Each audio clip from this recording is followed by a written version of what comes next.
Hey everyone, I'm Jori Richard, and this is the 6th video going through the Aleister Crowley Thoth Tarot deck.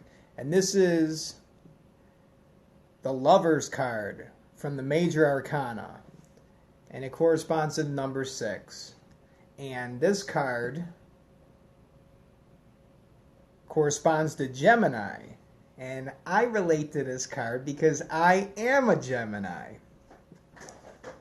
Gemini is the twins, the pole opposites, polarity. Whenever you create light, darkness is also going to be created. There's always going to be an opposite. So the great work is uniting these pole opposites. You don't want to be too negative, too evil, because then no one's going to want to be around you. And you don't want to be too positive and just walking around smiling all the time because people are going to think you're weird. Like, dude, what is up with this guy? Like, bring it down a notch. Like, let's be real here. You need balance.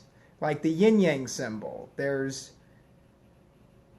great work is completed when the balance is finally intact. And many of us, that's what we're trying to do. We're out of balance. We're all whacked out. And the great work is putting it back in order. And that's what this egg at the bottom with the serpent wrapped around. And whenever you see the serpent in the Aleister Crowley Thoth Tarot deck, it's reprogramming your mind. Because automatically, the way that I've been taught, just with Christianity, is that the serpent is the devil, and the serpent was the one that deceived Eve. And then in the book of Revelation, it says that old serpent, which is the devil and Satan, and bound him and tied him up for 1,000 years. But the serpent is actually, it's neither good or bad. We can't just keep saying things are either white or black. There is a gray area, and you can't say this is evil and then that's not. It's just all balance. We need balance. Like, if the Holocaust even happened, well, then Hitler would be pretty evil. So he was a little out of balance. And I actually have some Hitler energy in me because I'm Venus and Taurus. And Hitler was Venus and Taurus. So don't make me mad. All right, we got at the top, we have Lilith and Eve. And Lilith was supposedly Adam's first wife, and then Eve was the second one. She was the one that was like really soft and caring. Lilith is the hardcore witch. And so my kind of girl is the Lilith over there. Then you have, this is the Hermit, the one that is bringing the two together. The Hermit isolates himself and cuts himself off from society, maybe sits in a little box like this so he can gather his thoughts. And then this will propel the person to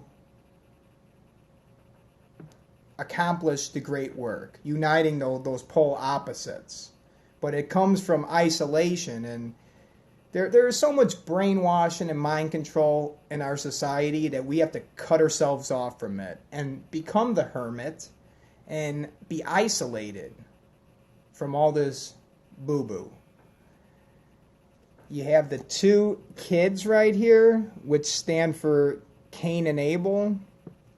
And Cain was the one that killed his brother. And then Abel was the one that got smacked in the head and got killed. So Abel was the good one. And then the evil one, the dark one, Cain was the one that killed his brother. Just like Set, he conquered Osiris, and he killed Osiris. Hey, what up, Triple Fourth 85, my man? Cain killed his brother Abel, and Set, the Egyptian god, he killed Osiris, and then Osiris became the judge of the dead. So it was actually a good thing that Set killed Osiris, but then Horus ended up defeating Set in the end, right? Because the light will always prevail. But that doesn't mean that Set is not a powerful dude, because he defeated Osiris, just like Cain. Cain conquered his good brother Abel. He bashed him over the head. What up, Mathis Brazzles? Duke 911. What's up, bro? And then there's the king and the queen. You have the light and the dark, and they both have a gift. This one has the grail in the hand, and then this one has a spear, so they're exchanging gifts, and that's what we get when we harness the pole opposites. We need balance, and then once we can balance the dark, the light, the masculine, and the feminine, the good and the evil, God and the devil, it's the same thing. The word God is just the word good. You take away an O from the word good, it spells God. And then you add a D to the word evil, it spells devil. So this is a play on words. This is good versus evil. But we need to balance these things. You don't want to be too evil. You don't want to be too good. But then once we balance it, the polarity, then we're going to be able to exchange gifts. There's going to be an exchange going on. Look at this little naked boy with the club in his hand. And then above here we have Cupid. And this is the cherubim. And Cupid shoots the arrow. And whatever he hits, it unites the two together. So Cupid is just flying above the hermit right here, ready to shoot his arrow, uniting these two together. The egg stands for the great work. It hasn't hatched yet, but it looks like this is the ceremony that brings it together. So right after the ceremony's over, the great work is accomplished. The uniting of the pole opposites. Yeah, Duke, it's me too. It's all of us. Because we're all going through the same thing. Like, really, this is the human experience. Okay, what else we got? We got the two birds here. There's the white bird, and then there's the fiery red bird. So I would say that the white bird is the one that, like, calms shit down. And then the fiery red bird is the one that burns everything. And you need a little bit of both. Sometimes you need to exercise some force in order to get what you desire. You can't just be all passive all the time. But then if you go around ordering people around like a dictator, they're going to think that you're a dick. So you need a little bit of both. And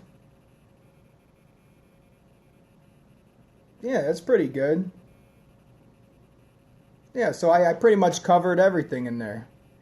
It's the Lover's card. It stands for Gemini. And it's about accomplishing the great work and balancing these pole opposites. This is the 6th card in the Aleister Crowley Thoth Tarot deck from the Major Arcana. I'm Jori Richard. Thank you, Duke Duke P 911, Mathis Brazzles, and my man Triple Fourth 85. Thanks for watching, guys. Peace.